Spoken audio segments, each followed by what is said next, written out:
The second talk today is about a worksheet that I've developed. It's going to be in a publication called Tennessee Dairy Manure Land Application Management Pub. And basically, everyone in here knows that the CAFO rules changed this past year. There are Class 2 size dairy farms that would be milking herds between 200 and 700 animals no longer are required to have a state operating permit or any type of federal permit, CAFO permit. And so this publication is really designed to give those producers a simplified method, a defensible method to set their manure application rates, an agronomic method. So that's the intent. And I've given everyone copies of the publication. I'm still looking for critical evaluations of the publication. And in addition to that, to the publication, you have the worksheet itself, along with a couple of attachments. That's this part right here. We're going to go through the worksheet and through an example of how to use the worksheet. So if you don't mind to make sure that you get this publication out so that you have it handy, I'd like to show that the worksheet is it's easy to use in my estimation, okay? So please get this out, and don't necessarily have to fill it out, but at least go along with it and make sure you understand what each part and how to fill out each part of the form. So the worksheet itself, this would be what you would use to fill out, to set your manure application rate for every field, for every manure application event. That thicker publication, what it is just basically the instructions that is organized by each part.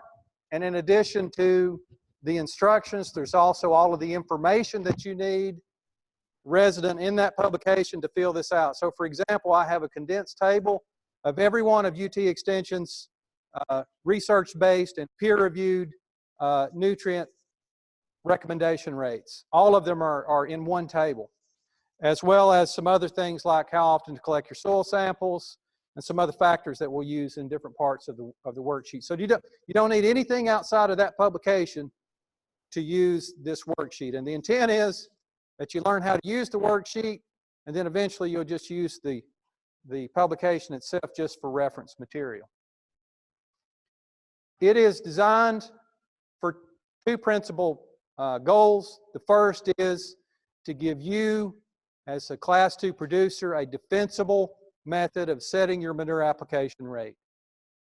We obviously have to have a dividing line between what we can justify as an agronomic manure application rate and one that could be perceived by, for example, a neighbor as a rate that would be disposal.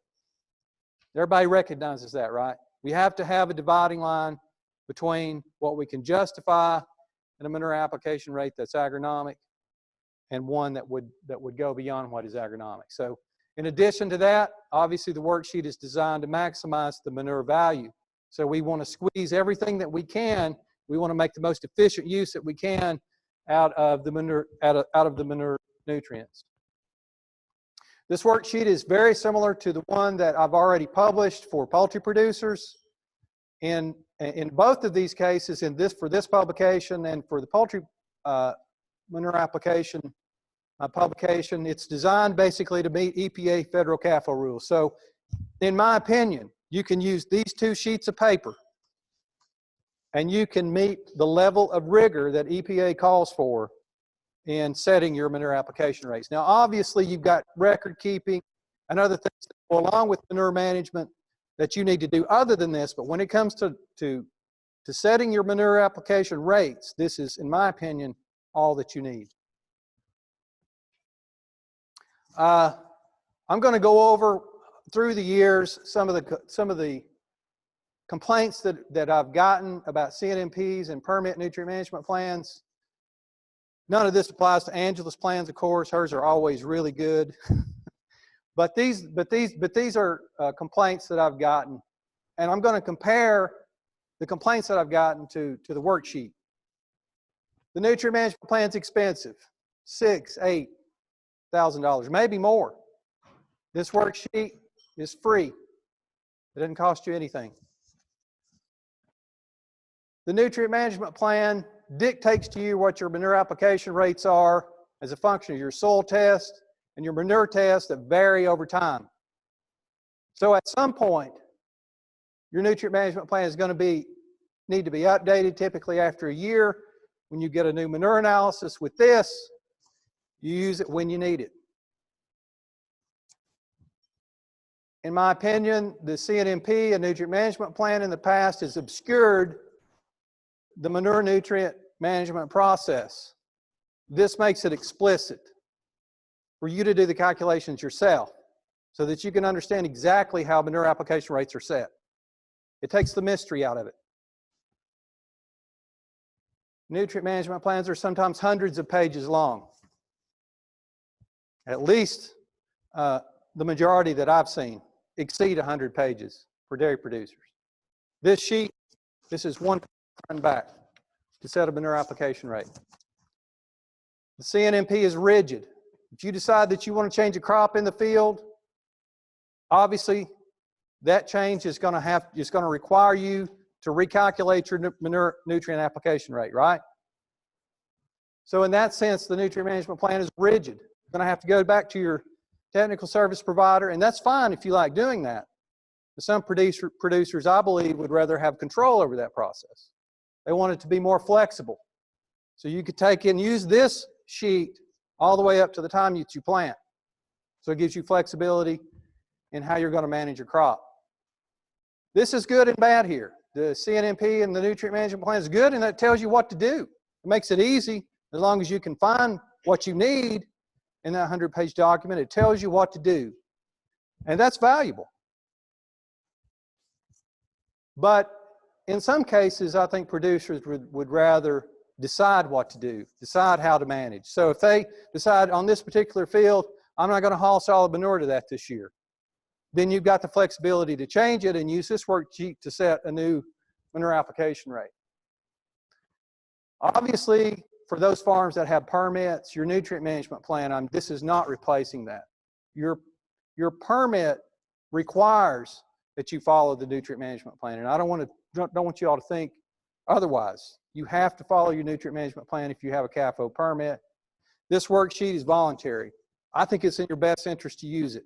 If you have a complaint subsequent to a manure application and you've got this worksheet and you filled it out and you've signed it and you've done everything correctly, to the best of your ability, I think it puts you in a better position than otherwise. And for those Class 2 farms that are no longer going to have a permit, I think that it's important that you have something that says how you set your manure application rates. This is good. This is a good aspect of the nutrient management plan. The rates are provided, but again, it requires a technical service provider. There's been some complaints about some of the technical service providers not being timely in their responses. In this case, you have control over it, but it requires your time, and I know your time is very valuable. So that's the ins and outs of the worksheet versus what we're used to prior to July 1 when our CAFO rule changed, in which case most everyone in here, I'm assuming, had a permit and was following a nutrient management plan with their permit. To use this, this is not going to dramatically change the process that is resident in your nutrient management plan or your CNMP. You're still going to have records. You still have to sit down and fill it out. These are some of the things that you're going to have.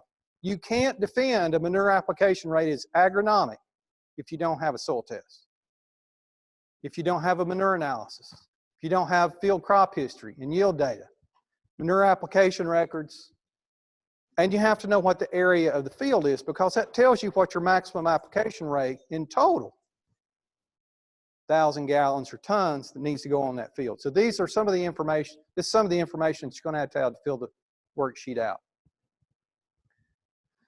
I want to emphasize this again. Who should use this worksheet? This is for unpermitted farms. It is not for permitted farms. Permitted farms still have to use their nutrient management plan that was approved when they applied for their permit. What that means now, subsequent to July 1st, 2018, is that if you're milking more than 700 mature cows and those animals are combined, and you have a liquid waste management system, which I assume is every dairy in the state has some waste that they manage as a liquid, you still have to have a permit. That means you're not going to be able to use the worksheet. You'll have to follow your nutrient management plan.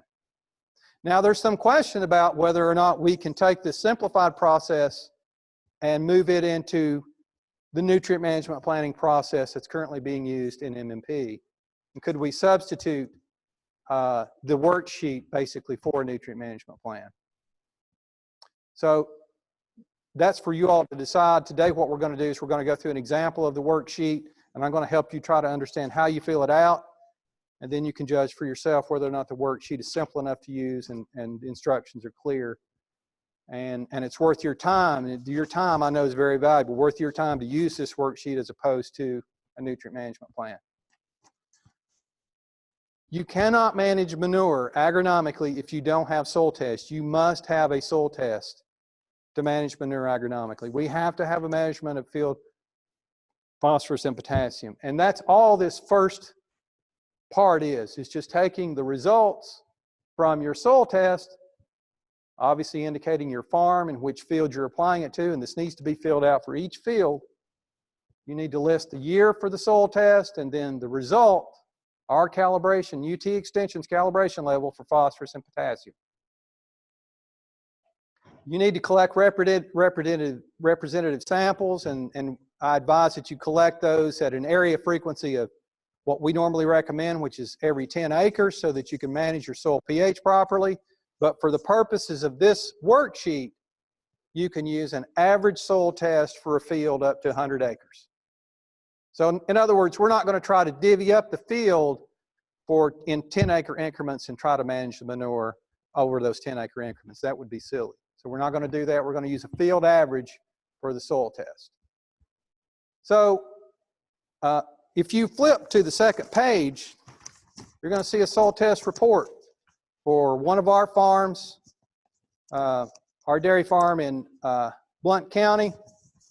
There's a soil test here for field 1, and you can see that on our soil test report, there's going to be a value for your phosphorus and your potassium. The phosphorus is 33 pounds of P per acre. That's pounds of P, not P2O5. And the calibration level is next to it. That abbreviation H means that the soil test level is high. The next column over is the potassium. It's 141 pounds per acre. And this calibration level is medium there. So all you have to do is take the level that you're given on your soil test report, and you have to indicate it here. Low, medium, high, or very high. Couple of things about the soil test. We have over 50 years worth of agronomic peer-reviewed research that the University of Tennessee Extension has done for setting agronomic nutrient application rates. They're all based on a Malick 1 soil test. Please get a Malick 1 soil test done. Ask for the Malick 1 soil test, because we can do a conversion from Malick 3, but Malick 1 is the best test for Tennessee. So ask and make sure that you use that. Those calibration levels, if you send your soil samples to, for example, Waypoint, you ask them to do a Malick 1 for you, they may not give you the soil calibration level. I have in the publication a range of the concentrations for Malick 1 for phosphorus in pounds per acre and the calibration category. So our result was 33, and you can see we're at the high level for phosphorus, and our result was 141 for the potassium. 141 should be not sure. Yeah, it's medium. 141 is medium for potassium and high for phosphorus. 33 high, 141 medium for Malick 1. That's all you do. And you don't have to go hunt and peck for this table. It's in that publication that I've given you. If you do have a Malic 3 result, if you forget to ask for a Malic 1 extraction, you could do this conversion using this table, this part of the table down here. So you have your concentration level, and it gives you roughly the calibration level for UT extension. That's going to tell you that those calibration levels are critical, because that's what we premise our phosphorus and potassium application rates on. Depends on what that level is, that soil test level. That's what the purpose of the test is, to do an acidic extraction of those nutrients and mimic what's available to the plant. So this just shows the name of the farm. In this case, it's Little River. UT's dairy farm. It's for field F1. This was the year the soil test was pulled. And you can see I've marked high for phosphorus and medium for potassium. I think that's pretty easy. Does everyone agree? Pretty easy, right? Okay. Second thing you got to have to do an agronomic manure application rate, you have to have an analysis of your manure. You all agree it makes no sense to set a manure application rate if you don't know what the nutrients are in your manure. You have to do a manure analysis. So this part 2 of the worksheet is basically just to take the results from your manure test and just to summarize them here. Because later we're going to use those values to help us set our application rate. You have to have a manure test. Make sure you collect representative samples. In the appendix, I've got an example of how to collect a representative dairy manure sample for 5 different scenarios. So if you have any question about that, there's something in the document to help with it. I would suggest that you use a lab certified by the Minnesota Department of Agriculture for manure analysis. I like that program. They send blind samples to labs like Waypoint. Waypoint tests it. They report the results. If the results are what they should be, they certify them. So I think that's a good program. I'd suggest that you use someone certified by the Minnesota Department of Agriculture. Okay. On the back of what you've got, this back page right here, there's 2 things that are important. One is the form that you're going to fill out for the manure analysis, and the other is the manure analysis results. It's really important that when you send off your manure sample, you ask them to do an analysis for ammonia nitrogen. Don't just have a total nitrogen application done. Right here, I've got this marked. See? I've got this marked. This is me sending off a sample from Little River. We're going to measure the total N, P, and K, but we're also going to ask them to measure the ammonia. It's important to measure the ammonia because depending on how you apply the manure, the ammonia is not going to be plant available. So we want to throw what we think is not going to be plant available away. If we don't know what the ammonia concentration is, we can't do that. So the reason we're doing this analysis is because we want to be able to measure that, or to predict the plant availability of that ammonia more accurately. The total nitrogen is the ammonia nitrogen plus the organic nitrogen. So if you have an organic nitrogen, if you have an ammonia nitrogen measurement and you have a total nitrogen measurement, the organic nitrogen is just the total nitrogen minus the organic nitrogen, right? That's it, the 2 components. So you get the organic nitrogen information, that nitrogen that's associated with organic matter, you get that when you ask, you get that piece of information when you ask for an ammonia analysis. Very important. Because we want to be able to predict how much of that organic nitrogen is actually going to be plant available for the crop that you're planting. We're going to do that with an availability factor, and we're going to do that for ammonia with the volatilization factor.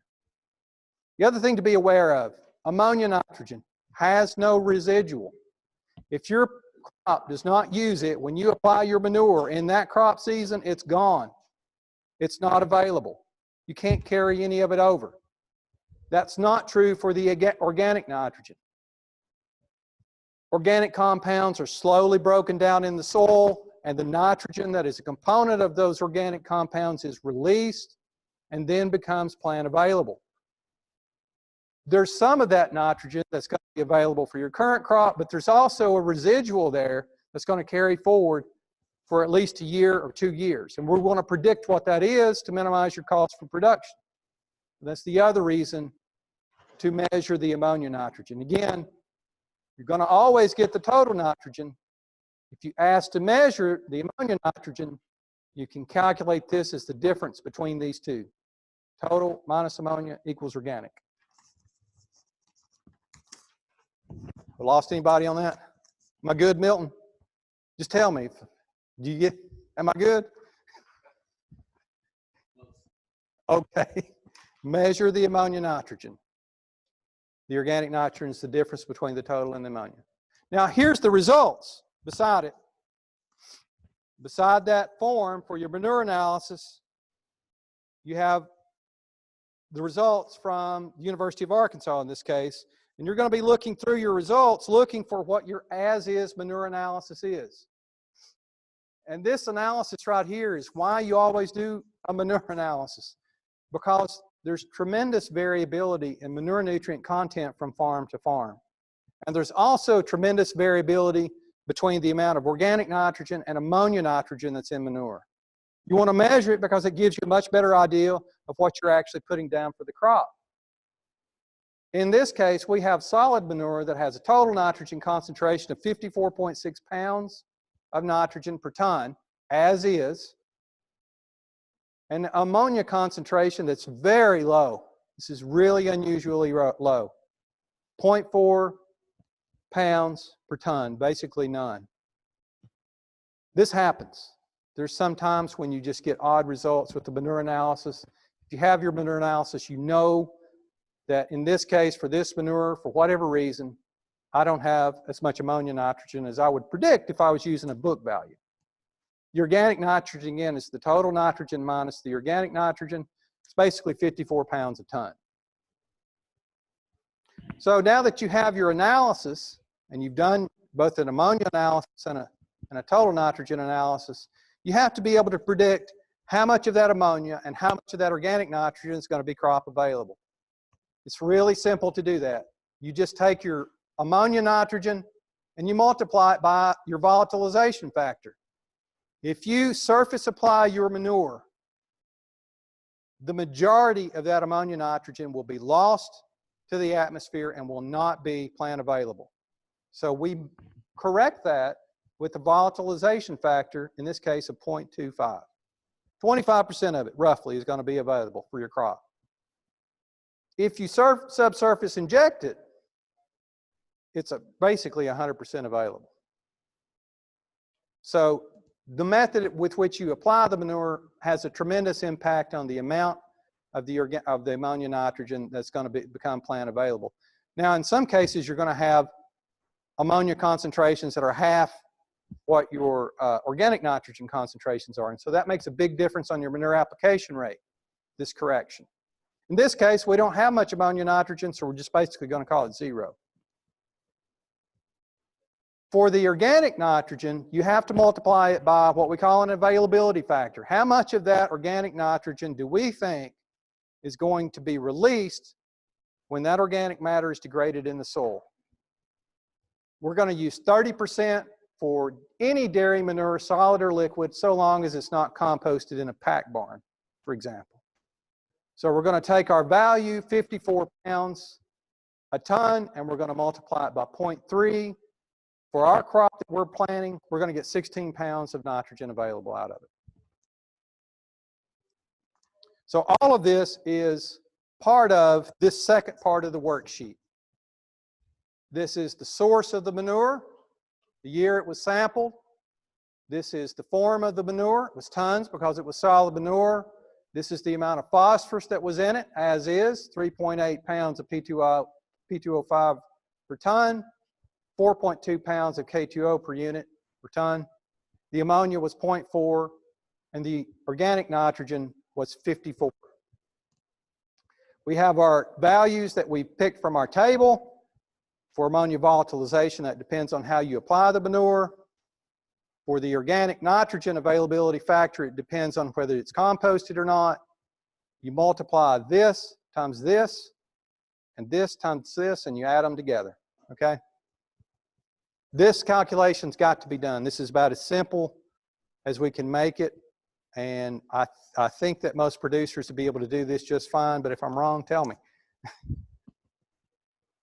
Part 3. In my opinion, this is the most difficult part of the worksheet. You've got to go and pick your crop out from a list of many different crops, and you've got to pick out what nitrogen, phosphorus, and potassium we're recommending. So, and that's critical, obviously. I mean, we have to know these first 3 things. We have to know what level of P and K do we have in the soil, how much nutrients do we have in the manure, and then we have to know what crop are we planting and how much N, P, and K do we need to produce it, right? That's the 3 basic pieces of information. So to make this easier, in this publication, I've included a summary of UT Extension's crop nitrogen application recommendations. Everything that we publish is in this table right here. So you just go and you look up your crop. In this case here, it's corn silage. It's divided up into sections for agronomic crops and pasture, hay, and silage crops. So you got corn silage here. We're going to go for a yield that's more than 25 tons an acre. Here are your recommendations. Basically, you go up here for your phosphorus, you go to your soil test level, you pull out what it's recommending. Our soil test was high for phosphorus, it's 0, none is recommended. For potassium, it's 200 pounds, and for the N, it's 60 pounds of nitrogen at planting if you're splitting, and 120 at V4 to V6. So you take the information from the table and you put it in the form. Now the way we're going to eventually have this is you're going to click on a box and you're going to choose what your crop is, and it's going to fill in all this for you. But if you're old school and you just want to fill it out with a pencil and a piece of paper, that's what you're going to have to do. You also have to predict your crop phosphorus removal rates. There's a table in your publication to pick that out. That 4.4 pounds of P2O5 per ton of silage at 65% moisture, that's what we presented earlier in the earlier presentation. So you simply fill these out, corn silage, you put your yield here. We're going to establish the crop for this manure application. We're going to harvest it as silage. Here's our N, P, and K. And then this is how much P2O5 we're going to remove. The next component, part 4, is the field nitrogen credit. So remember, we apply organic nitrogen to our field. Part of it is going to carry over. If you've had past manure applications on the field, you need to go to table 10 to fill it out, predict what that is. If you haven't had manure applications in the prior 24 months, that's going to be 0. So I've just got an example here of past manure applications. You list the date, how much you applied, what the organic nitrogen content is. 10% of it's going to be available. You do that for each application 0 to 12 months prior, 1 to 2 years prior, and you add it up at the bottom of the table. That's your total carryover nitrogen. That's nitrogen you don't have to add to produce your crop. Come back to part 4 of the worksheet and you fill that out. Now you've gotten to the point where you have all the information that you need to set your application rate. You're going to need to figure out, well, what is my N application rate? I know how much nitrogen I need. What's my manure application rate to meet that nitrogen? So that's the N rate. It's just the crop recommendation for nitrogen minus the field nitrogen credit, if there is one, divided by the amount of available nitrogen that you've got in your manure, which remember we said was 16. So it's what you need divided by what you got in the manure. That sets your manure application rate. In this case, 2.5 tons an acre. In step 2, you're going to calculate the phosphorus removal application rate. That's the predicted phosphorus removal, 114 pounds of P2O5 per ton divided by the amount of, per acre divided by the amount of phosphorus that's provided by the manure. That gives you a really high rate because our phosphorus is low in this analysis. So obviously, which rate are we going to use? We have to choose one. In this case, our soil test is less than very high. We're going to use an N rate. So that, and then you have to decide, what rate am I going to use? You may use a different rate, but what the worksheet does is tell you what your maximum manure application rate should be, because that's your maximum agronomic rate. That's what we can justify to apply. Last part of the worksheet is supplementary nutrients. The aggravating thing about manure is that it is an imbalanced fertilizer. It's not like going to the co-op and telling them you want such and such blend, and they put it out, everything's perfect. It doesn't work that way. Manure, it is what it is. So you have to figure out, what nutrients do I need after I've done my manure application? This part of the worksheet helps you calculate that. So for example, for nitrogen, you take what you need, you take off the field credit, and you subtract from that your manure application rate times how much manure you got in your nitrogen you have in your manure. In this case, obviously it's 0, because we're setting our manure application rate at what nitrogen rate is needed to produce our crop.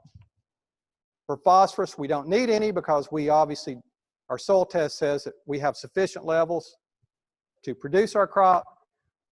For potassium, we need an additional 190 pounds of K2O per acre. And then at the end, you're going to have to list what supplemental or commercial fertilizers you're going to use. You can't go through the worksheet, come up with a manure application rate, and then turn around and just put on whatever commercial fertilizer you want.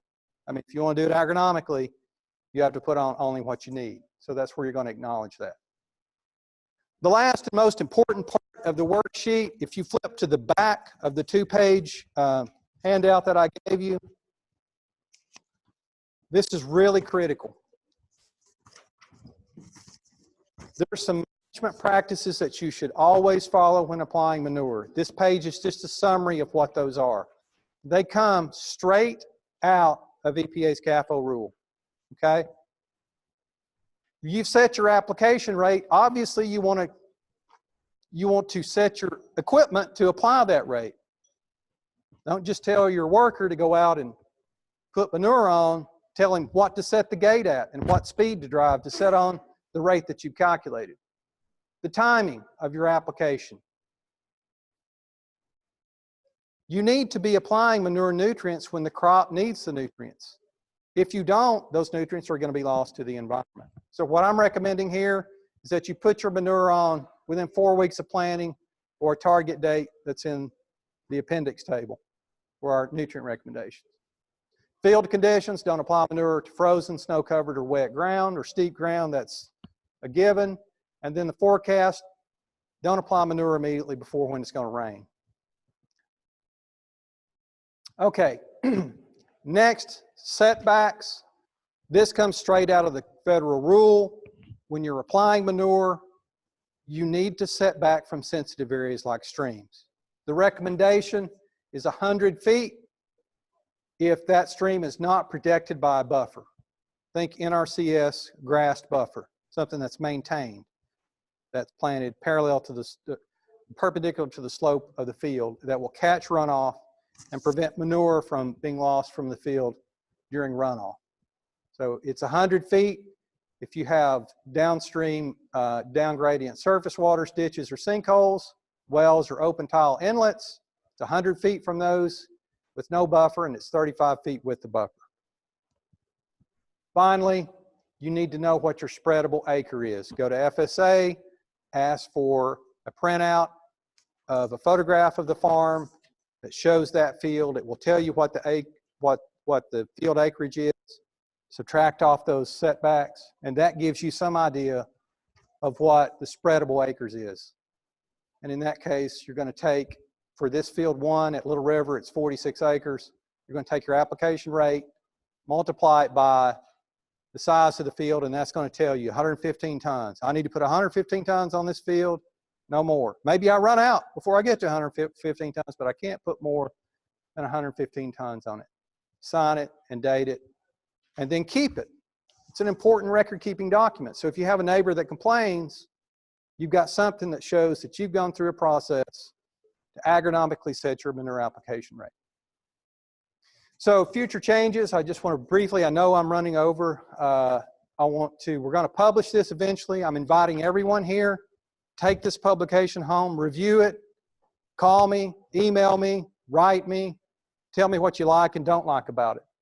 If it needs changes or you feel like it needs to be simplified, let me know that. Keep in mind that we're going to eventually create a web page for this publication. You're going to be able to pull it up.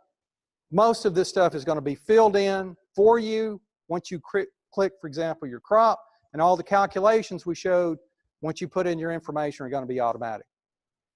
And hopefully, if I find somebody a lot smarter than me, maybe I can get a smartphone app or some kind of fillable form that you can fill out with your smartphone.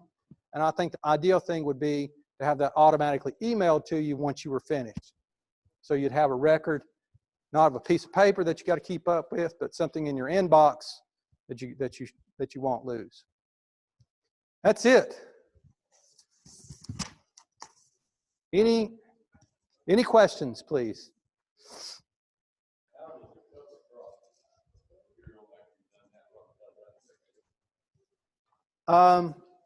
So depends on what the cover crop is. If it's leguminous, then you're going to carry over some nitrogen probably from that cover crop. But normally we don't recommend applying manure for cover crops because those nutrients are never going to leave the field, right? They're going to stay in the field. But you're free to do that with Class 2 farm. Of course, you can apply for cover crops. I get that question frequently.